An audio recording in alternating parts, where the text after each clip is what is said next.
क्या आप जानते हैं कि बहुत जल्द ही आपको एक ऐसी फिल्म देखने को मिलेगी जिसकी शूटिंग सिर्फ सेट के आईएसएस यानी इंटरनेशनल स्पेस स्टेशन में नहीं बल्कि रियल स्पेस स्टेशन में की जाएगी और इसमें उनकी मदद करेगा अमेरिका की स्पेस एजेंसी नासा। कुछ कंपनीज आपस में मिलकर कंबाइनली स्पेस में ही अब तो हॉस्पिटल से लेकर लैब, होटल और स्टेडियम जैसी चीजें भी बनाने के बारे में प्लान कर रही है। तो आखिर कौन कौन सी है कंपनीज और क्या है इनके प्रोडक्ट, आइए डिटेल में जानते हैं। बात करते हैं हॉलीवुड के जाने माने स्टार टॉम क्रूज के बारे में, जिनकी 200 मिलियन के लागत के साथ एक फिल्म आ रही है जिसमें मूवी के कुछ हिस्सों में आपको रियल स्पेस स्टेशन के अंदर का सीन तो देखने को मिलेगा ही, साथ ही टॉम आपको स्पेस वॉक करते हुए भी नजर आएंगे जिससे आप इसे और ज्यादा रियलिटी के साथ कनेक्ट कर पाएंगे। इन सब में मदद कर रही है एक्सियोम स्पेस नाम की प्राइवेट कंपनी। ये कंपनी एक एक्सपेंडेबल स्टूडियो मॉड्यूल तैयार करने की प्लानिंग में है। इसे स्पेस में लॉन्च करके आईएसएस के साथ अटैच कर दिया जाएगा। ऐसी उम्मीद की जा रही है कि फिल्म की शूटिंग साल 2024 से शुरू हो सकती है। खैर, इसे आप एक शुरुआत के तौर पर भी देख सकते हैं क्योंकि स्पेस वर्ल्ड की इम्पोर्टेंस को समझते हुए बहुत सी प्राइवेट कंपनीज हैं जो खुद को इस रेस का हिस्सा बनाने में लगी हुई हैं।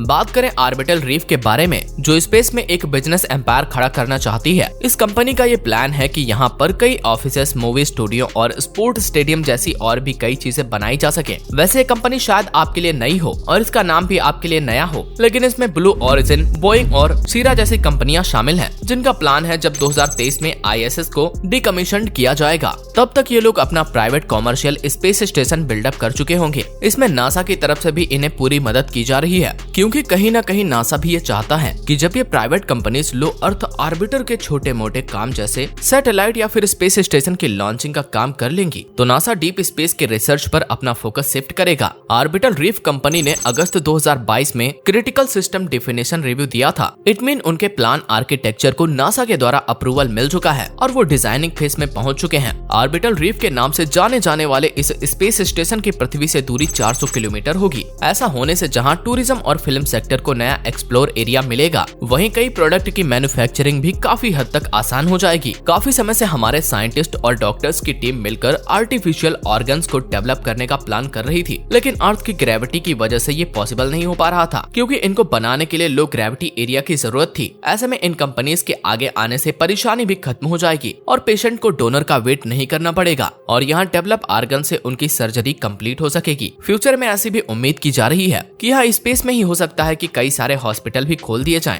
इसमें ब्लू ओरिजिन की मेन जिम्मेदारी है धरती पर ऑर्बिटल रीफ बनने के बाद उसे स्पेस में लॉन्च करना, जिसके लिए ब्लू ओरिजिन की तरफ से न्यू ग्लेन रॉकेट को भी डेवलप किया गया है। अब बात करें ऑर्बिटल रीफ में दूसरी इन्वॉल्व्ड कंपनी के बारे में, जो सेरा स्पेस है। ये ड्रीम चेजर स्पेस प्लेन को बनाने का काम कर रहा है ताकि लोगों को स्पेस स्टेशन ले जाया जा सके। इसके पहले व्हीकल का नाम टेंसिटी रखा जाएगा। इसका सबसे बड़ा बेनिफिट ये है कि इसे किसी भी एरिया में लैंड करवाया जा सकेगा। ऑर्बिटल रीफ के साथ रेडवायर कंपनी भी जुड़ी हुई है जो इसके स्ट्रक्चर मेकिंग पर काम करेगी। जाना माना होटल हिल्टन भी इस प्रोजेक्ट का हिस्सा है क्योंकि वो इससे पहले एक ऐसी कुकी को बना चुका है जिसकी बेकिंग स्पेस में पॉसिबल हुई थी। इसीलिए इसके इम्पोर्टेंस और भागीदारी को इस प्रोजेक्ट में नकारा नहीं जा सकता है और शायद यही वजह है कि इस कंपनी को भी इसका हिस्सा बनाया गया है। तो उम्मीद है वो दिन दूर नहीं होगा जब हम एक देश से दूसरे देश जाने के बजाय अर्थ से स्पेस स्टेशन का सफर प्लेन की मदद से तय करेंगे और टेक्नोलॉजी और एडवांसमेंट के फील्ड में कई ऐसी परेशानियां खत्म हो जाएंगी जो आज हमारे लिए एक चैलेंज लगती हैं। तो आपका इन प्राइवेट कंपनीज के एफर्ट को लेकर क्या कहना है? क्या ऐसी कोशिशें आने वाले फ्यूचर में कुछ बड़ा बदलाव ला सकती हैं या इनमें कोई नुकसान भी हो सकता है? हमें कमेंट में बताएं और वीडियो पसंद आई हो तो इसे लाइक करके हमारे चैनल को सब्सक्राइब करना न भूलें।